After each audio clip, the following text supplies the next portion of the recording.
Friends, রাঁধুনি রসই থেকে আপনাদের সবাইকে স্বাগত। আবার আমি হাজির হয়ে গেছি আমার রেসিপি নিয়ে। অনেক দিন পর আমি একটা মাছের রেসিপি নিয়ে হাজির হয়েছি। আজকে আমার রেসিপি মেথি ইলিশ। মেথি ইলিশের জন্য আমি এখানে ইলিশ মাছের টুকরো নিয়েছি 6 পিস। এটা আমি খুব ভালো করে ধুয়ে একটু নুন হলুদ মাখিয়ে রেখে দিয়েছি। সঙ্গে খুব সামান্য ইনগ্রিডিয়েন্টস রয়েছে। চেরা কাঁচা লঙ্কা রয়েছে 3 থেকে 4টে, একটু আদা বাটা রয়েছে, একটা বড় টমেটো গ্রেট করা রয়েছে, একটু কাশ্মীরি লঙ্কার গুঁড়ো, হলুদ গুঁড়ো, আর যেহেতু মেথি দই তাই রয়েছে গোটা মেথি আর একটু কসুরি মেথি রয়েছে, আর রয়েছে সরিষার তেল। এই দিয়ে তৈরি হয়ে যাবে আমার মেথি ইলিশ।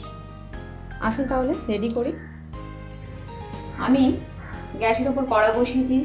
কড়ার মধ্যে প্রয়োজন মতো একটু তেল দিয়ে দিচ্ছি। ইলিশ মাছ তাই খুব বেশি তেল লাগবেও না। আমি এখানে 3 থেকে প্রথমে 4 চামচ তেল দিয়ে দিলাম। আপনারা এই রেসিপিটা কাঁচা মাছ দিয়েও করতে পারেন, আবার মাছটা একটু হালকা করে ভেজে নিয়েও করা যায়। আমি এখানে মাছটা একটু হালকা করে ভেজে নিচ্ছি। তেলটা গরম হয়ে গেছে। তেলের মধ্যে আমি মাছগুলো হালকা করে একটু ভেজে নিচ্ছি।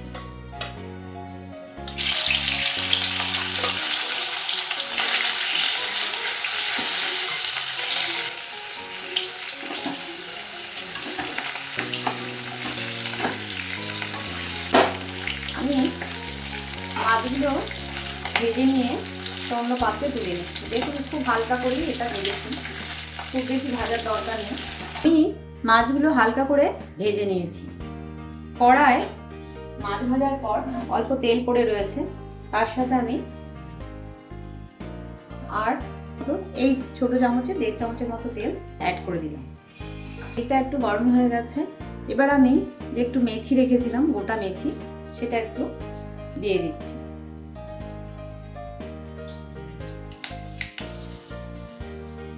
মেথিটা কিন্তু খুব বেশি ভাজতে হবে না, সামান্য একটু নেড়ে ছেড়ে আমি এখানে দিয়ে দিচ্ছি চেরা কাঁচা লঙ্কা। চেরা কাঁচা লঙ্কাটা দিয়ে এবার আমি একটুখানি যে আদা বাটা দিয়েছিলাম সেখান থেকে অল্প একটু আদা দিয়ে দিচ্ছি, 1/2 চামচের মতো। আমার এখানে আদা বাটার মধ্যে একটু শুকনো লঙ্কা বাটা আছে, সেই কারণে কাঁচা লঙ্কাটা আমি একটু কমে দিয়েছি। আদা বাটাটা একটু নেড়ে নিয়ে এবার আমি দিয়ে দিচ্ছি গ্রেট করে রাখা টমেটো।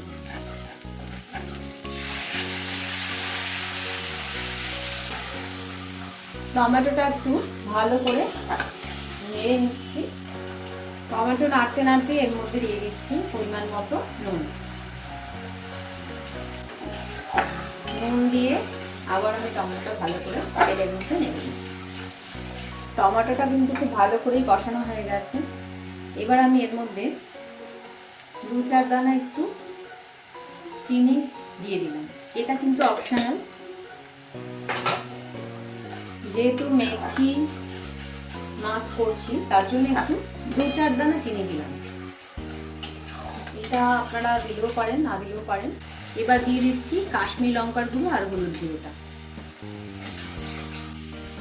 বাটিটা ধুয়ে একটু জল দিয়ে দিচ্ছি। হলুদ গুঁড়ো আর কাশ্মীরি লঙ্কার গুঁড়োটাও আমি টমেটোর সাথে ভালো করে একটু কষিয়ে নিচ্ছি।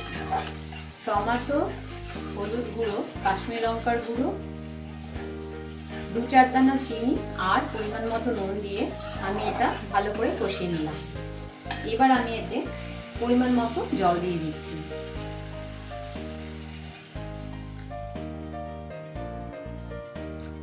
মশলা কষে গিয়ে তেল ছাড়ার পর জলটা কিন্তু দিয়ে দিতে হবে। ঝোলটা আপনারা কিরকম খাবেন সেইভাবে রাখলেই হবে।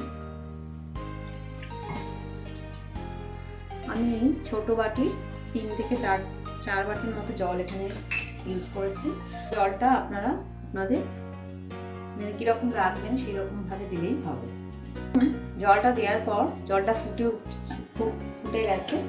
এবার আমি মাছগুলো আস্তে আস্তে ছেড়ে দিচ্ছি।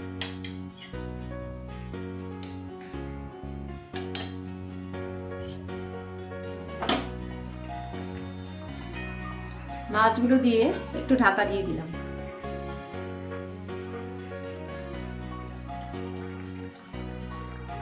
ঢাকাটা খুলে নিলাম। মাছগুলো আমার সেদ্ধ হয়ে গেছে। এবার আমি এতে যে কসুরি মেথি একটু রেখেছিলাম সেটা আমি হাতে একটু ভালো করে ঘষে নিয়ে দিয়ে দিচ্ছি।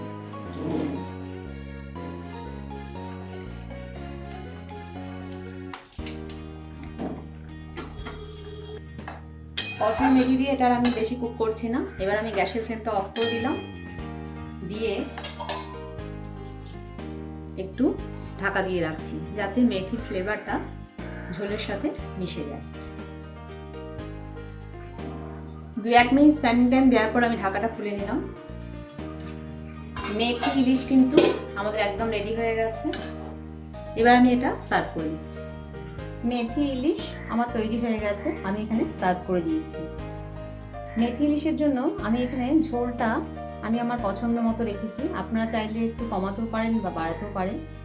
এটা কিন্তু গরম ভাতে অসাধারণ লাগে খেতে। অবশ্যই একবার এইভাবে ট্রাই করে দেখতে পারেন। যদি ভালো লেগে থাকে রান্নাটিকে লাইক ও শেয়ার করার অনুরোধ রইল। নতুন বন্ধুদের আমার সাবস্ক্রাইব করার অনুরোধ রইল। পাশে থেকে বেল আইকনটা অবশ্যই প্রেস করবেন, তাহলে আমার নতুন নতুন রান্নার আপডেটগুলো সহজেই পৌঁছে যাবে। সুস্থ থাকবেন, ভালো থাকবেন, ধন্যবাদ।